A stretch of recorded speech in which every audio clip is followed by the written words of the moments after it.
Para continuar con las biotransformaciones de los xenobióticos en nuestro organismo, hablaremos de la oxidación no microsomal.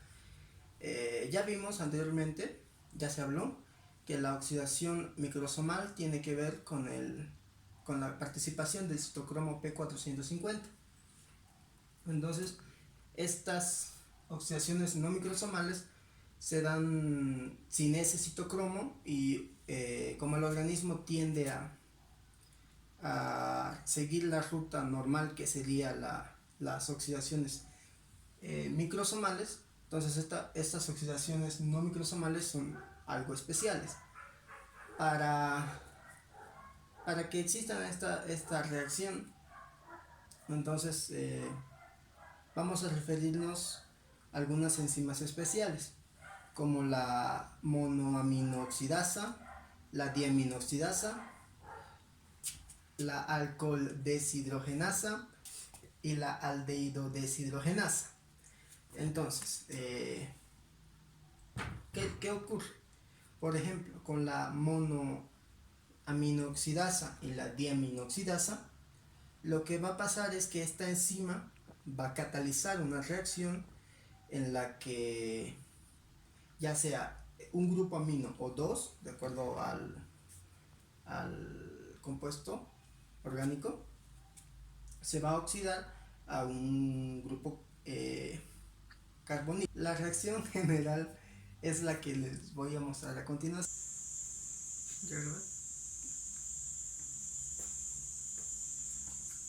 En este caso tenemos el ejemplo de la 5-hidroxitriptamina, conocida también como serotonina, que es una hormona neurotransmisora en el organismo, en el sistema nervioso, que catalizada por la monoaminooxidasa se transforma en un acetaldehído.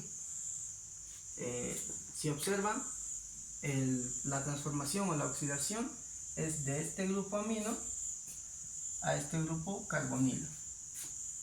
Entonces tenemos aquí el compuesto, el nombre del compuesto, 3-acetaldehído 5-hidroxiindol. Entonces esta es una oxidación no microsomal porque se lleva a cabo sin la participación del citocromo P450. Estas reacciones que les mostramos son importantes. ¿Por qué? Podemos poner el ejemplo del alcohol alílico.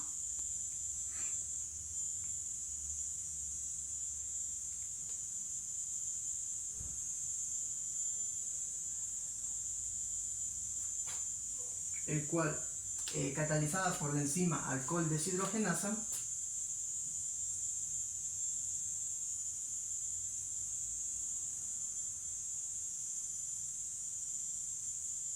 lo transforma ese alcohol obviamente en el aldehído respectivo.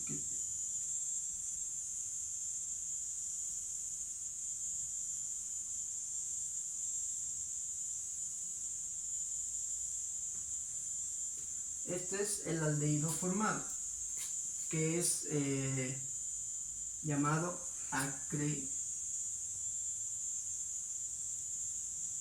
acroleína. Esta acroleína es una sustancia hepatóxica, es decir, que es dañina para el hígado, sobre todo en los animales. Continuando con las reacciones de biotransformación, veremos la reducción. Se sabe que la oxidación microsomal es el mecanismo de transformación de grupos funcionales en el organismo más común, más frecuente. Sin embargo, hay veces en que se suscita esta reacción de reducción debido al citocromo P450. ¿En qué condiciones se da esto? Tiene que ser un ambiente anaerobio.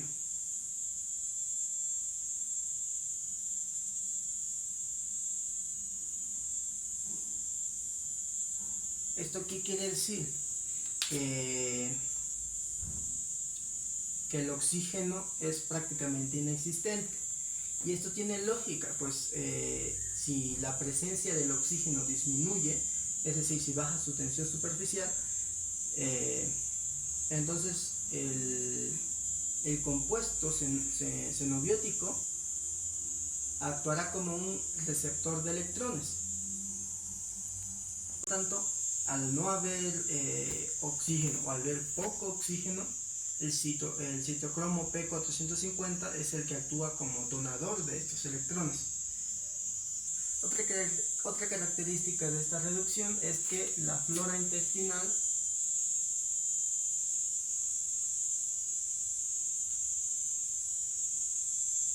va a determinar si la reacción es eficiente o no, aparte de obviamente la condición anaerobia, es decir, que no exista o exista en poca cantidad de oxígeno, también influye en que la reacción de reducción se dé de manera eficiente. Algunos ejemplos son los que les voy a mostrar a continuación. En el primero tenemos un azoderivado, un compuesto cuyo doble enlace se presenta nitrógeno-nitrógeno. Lo que ocurre va a ser que el citocromo P450, en las condiciones sin oxígeno del ambiente, va a transformar este doble enlace, lo va a romper y va a transformar la molécula en aminas. Son dos aminas, teniendo en cuenta que R1 y R2 pueden ser radicales de cualquier tamaño y de cualquier índole, hablando de carbonos, obviamente. Entonces a esto se llama azorreducción. En la siguiente es la nitroreducción.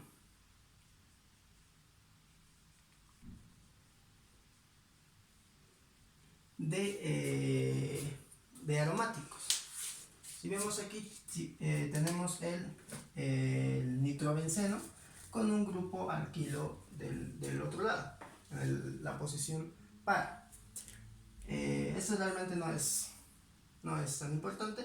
La cuestión es que debido a las mismas condiciones, el citocromo P450 y sin oxígeno en el ambiente, va a reducir el grupo nitro de este anillo en un grupo amino. Entonces va a transformar el nitrobenceno en una anilina, obviamente con sus respectivos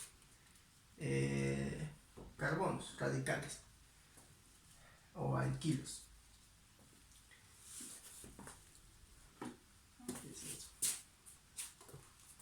Continuando con las reacciones de biotransformación, nos toca hablar de la hidrólisis. Como ya tenemos definido, la hidrólisis es una reacción en la cual se adiciona una molécula de agua a un compuesto. Entonces, estas hidrólisis son catalizadas obviamente por enzimas. En el organismo de los mamíferos, y más específico en el plasma sanguíneo, existen enzimas capaces de hidrolizar compuestos ésteres. Tales enzimas se llaman esterasas. Un ejemplo de una hidrólisis a un éster, tenemos el compuesto llamado procaína, que es un anestésico y que por acción de la estereasa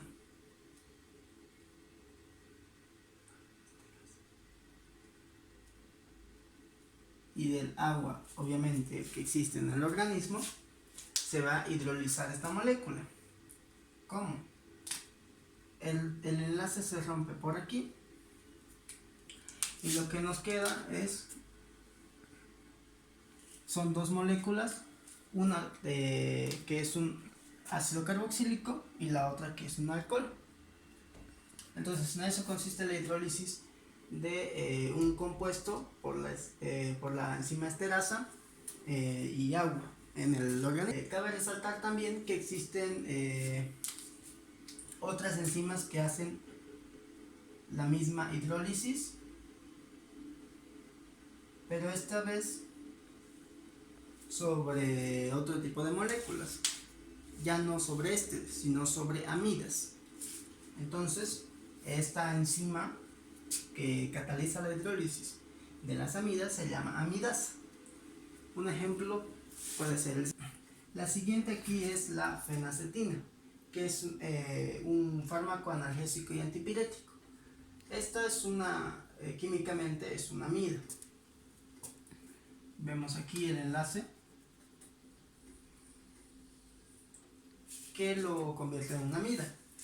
Entonces, debido a la enzima amidasa y a la acción del agua, se hidroliza y se convierte en el grupo amino y en un grupo carboxílico, de ácido carboxílico. Entonces, esa es la hidrólisis de una amida, el ejemplo de la hidrólisis de una amida frente a la enzima amidasa. Otro grupo funcional que puede sufrir la hidrólisis es el llamado grupos epóxidos o grupos funcionales de óxidos orgánicos. Estos epóxidos se caracterizan por ser un anillo de 3 vértices, los cuales están conformados por 2 carbonos y un oxígeno. Entonces, en la hidrólisis se rompe el enlace carbono-oxígeno. Un ejemplo sencillo de la... Entonces, ese es el grupo epóxido, ¿sí? Sin importar acá si tiene más radicales o no. Entonces, lo que consiste en la hidrólisis de los epóxidos es romper La enzima que cataliza esta reacción se llama epóxido hidratasa.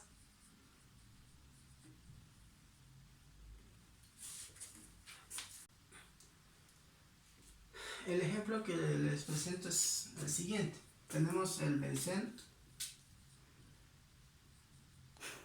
1,2 epoxi,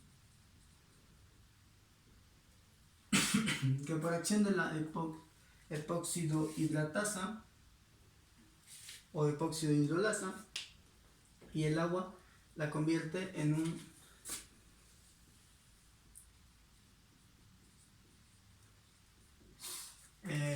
alcoholes. Si se dan cuenta, se rompe un enlace de carbono-oxígeno y el oxígeno recibe un hidrógeno proveniente del agua, obviamente, y el OH que queda se adiciona al carbón. Entonces, así formamos un diol.